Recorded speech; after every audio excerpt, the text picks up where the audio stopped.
dahulu, selamat siang. Assalamualaikum Pak Ema. Selamat siang. Waalaikumsalam warahmatullahi wabarakatuh. Baik, Pak Ema, untuk siang hari ini kita ketahui kita akan berbincang seputar informasi-informasi tentang COVID-19 di Kota Bandung, kemudian juga bagaimana upaya-upaya yang terus dilakukan oleh Pemkot Bandung dalam rangka menanggulangi wabah COVID-19 atau pandemi COVID-19 di Kota Bandung ini. Tapi tentu saja semua kembali kepada kedisiplinan ya Pak ya, kedisiplinan warga Jabar, warga Kota Bandung khususnya untuk menerapkan protokol kesehatan. Menurut pandangan Pak Ema, hingga saat ini sudah sejauh mana sih Pak tingkat kedisiplinan di Kota Bandung khususnya? Ya, pertama saya ingin merespon dulu ungkapan pertama ya, atau pernyataan pertama. Bagaimana tentang situasi dan kondisi pandemi COVID-19 di Kota Bandung. Berdasarkan data terakhir sampai dengan tanggal 28 di bulan Juli tahun 2020, artinya hari kemarin, bahwa memang dinamika itu masih terus terjadi, dan itu bisa dibuktikan dengan data-data yang saat ini kami terima. Ukurannya misalnya dari positif akumulatif dan juga positif aktif. Nah, positif akumulatif memang setiap hari itu ada angka-angka yang menunjukkan kenaikan. Tetapi ini bagian daripada konsekuensi di saat pemerintah kota terus melakukan proses surveillance atau pelacakan dengan tracking, tracing, testing yang terus kita lakukan. Nah, kalau kita diam, angka itu bisa saja tidak berubah. Tetapi kalau itu dilakukan, itu bahaya. Artinya kita nanti bisa terjadi bom waktu. Tiba-tiba di tempat kesehatan, katakanlah rumah sakit, ternyata banyak warga masyarakat yang terpapar. Nah, kita tentunya tidak mengharapkan hal seperti itu terjadi. Makanya 3 hal yang terus kita lakukan dalam penanganan COVID-19 ini, pertama dari aspek epidemiologi, kemudian kedua bagaimana terus kita memberikan penguatan dan peningkatan kualitas dalam sistem pelayanan kesehatan, dan yang ketiga yaitu tadi yang nomor 3 yaitu surveillance. Jadi sampai saat ini pemerintah Kota Bandung terus aktif melalui institusi kesehatan yang dikoordinasikan oleh Dinas Kesehatan, dan tenaga operasional ada di 80 puskesmas yang ada di Kota Bandung. Namun demikian, kalau kita berbicara positif aktif, artinya itu sama dengan yang dirawat. Jadi angkanya itu sangat-sangat terkendali dan bisa dikatakan cukup landai. Bahkan kecenderungan itu terus menurun. Kemarin memang kita ada mulai dari angka 65, kemudian angka 42, angka 37, pernah di bawah angka 30, kemudian dampak dari kita pelacakan ada lagi, terutama istilah dulu OTG yang interaktif dengan orang yang pernah terpapar positif. Nah, ini biasanya itu penambahannya dari sana. Kondisi per hari kemarin di Kota Bandung itu ada 32 yang masih dinyatakan positif aktif. Nah, jadi warga masyarakat perlu paham, kalau kita melihat akumulatif, memang itu kecenderungan terus menaik, karena itu dampak dari surveillance yang kita lakukan. Tetapi kalau kita melihat yang saat ini positif aktif, itu kecenderungan terus menurun. Itu berita bagusnya, atau kondisi yang saat ini terus memperkuat semangat kami dari gugus tugas untuk terus berupaya maksimal bahwa pandemi COVID-19 di Kota Bandung itu harus terkendali dan secepatnya harus segera kita bisa tangani. Kemudian yang kedua, dari data yang meninggal, alhamdulillah ya, tidak ada penambahan. Artinya penanganan terhadap orang yang dirawat itu sangat baik, dan itu ditunjukkan dengan jumlah tingkat kesembuhan. Bahkan sampai dengan perdata hari kemarin ada 417 yang sudah dinyatakan sembuh di Kota Bandung.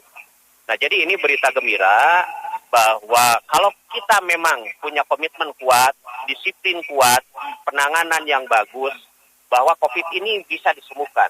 Tetapi sebaliknya, kalau kitanya abai, menganggap hal ini persoalan kecil, itu yang sangat membahayakan. Itu yang tentunya pemahaman ini bukan hanya di pemerintah atau dalam hal ini gugus tugas, tetapi ini harus menjadi pemahaman bersama.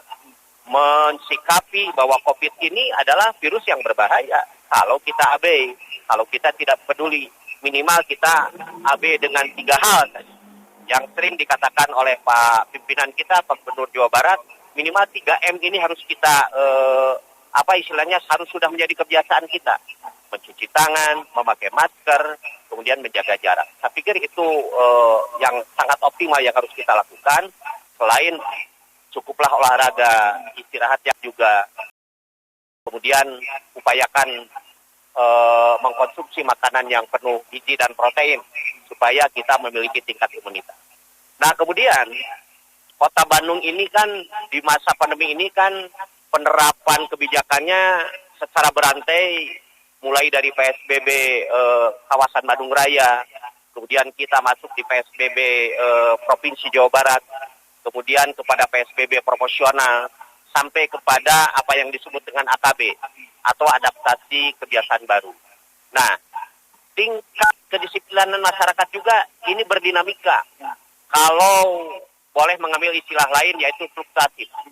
Nah, tapi intinya, kita terus mengharapkan bahwa warga masyarakat silahkan beraktivitas. Tetapi yang paling utama, hindari dengan apa yang namanya kerumunan. Dimanapun.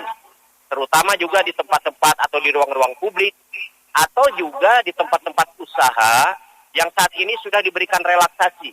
Apakah itu di mal, apakah itu di rumah makan, atau di kafe, kemudian juga di tempat-tempat lain lah.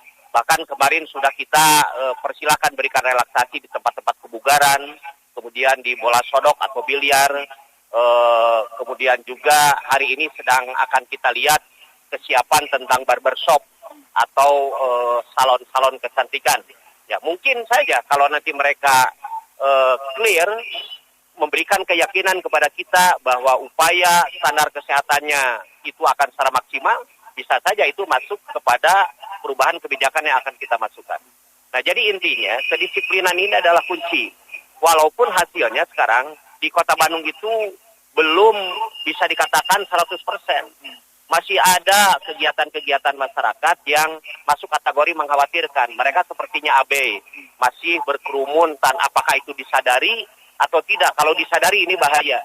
Kalau tidak disadari kan kita masih harus terus melakukan peringatan, sosialisasi, edukasi, dan lain sebagainya. Tapi secara umum, dari data yang ada, dan terutama kumpulan laporan dari gugus tugas di seluruh kecamatan, di Kota Bandung ada kecenderungan datanya itu terus membaik. Dan mudah-mudahan ini warga masyarakat berbagai kalangan manapun juga semakin paham tentang pentingnya melakukan 3M ini dalam rangka kita mereduksi dan target besarnya tentunya mengeliminasi supaya pandemi COVID di Kota Bandung ini bisa segera selesai. Baik, jadi memang peran dari pemerintah Kota Bandung, kemudian juga kolaborasi tentu saja dengan berbagai pihak, termasuk juga peran serta masyarakat ya Pak ya, dalam berdisiplin untuk menerapkan protokol kesehatan itu sangat penting sekali. Tapi minggu lalu kita juga terima informasi bahwa mengenai status zona warna ini Pak, yang disampaikan Gubernur Bandung, kemudian ada Cimahi juga kemarin menjadi warna oranye begitu Pak. Itu apa Pak yang bisa diketahui oleh masyarakat terkait zonasi tersebut begitu, kalau kita melihat dari grafik yang tadi Bapak sampaikan?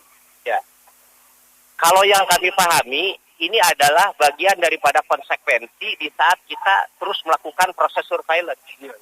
Sehingga setiap hari itu selalu kita dapatkan OTG yang interaktif dengan orang yang pernah terpapar positif, itu yang selalu kita temukan. Tetapi itu secepatnya kita tangani. Mereka dilakukan proses segera isolasi mandiri. Kemudian kita pun terus melakukan pelacakan, pengejaran dia kemarin berinteraksi dengan siapa saja. Kemudian datang atau pergi kemana saja. Itu yang terus kita lakukan. Nah, ini konsekuensinya adalah data positif itu bertambah. Nah, yang saya pahami, labeling itu biasanya kuat alasannya berdasarkan kepada pertambahan jumlah positif. Nah, karena di Bandung proses pelacakan terus kita lakukan, saya pikir kita tidak kaget apabila penambahan ini berubah juga kepada label yang tadi dikatakan. Tetapi yang di Bandung terjadi adalah memang saat ini fluktuatif. Kemarin kita pernah ada di kuning, kemudian sekarang masuk lagi ke kategori sedang atau oranye. Nah, mudah-mudahan ini tidak membuat kita frustasi, tidak. Kita tetap semangat, gugus tugas tetap berjalan, baik yang di tingkat kota maupun yang di tingkat kecamatan, dengan standar yang sudah kita tetapkan, ukuran-ukuran kinerja gugus sebagaimana yang sudah diarahkan oleh Pak Wali Kota dan Pak Wakil Wali Kota.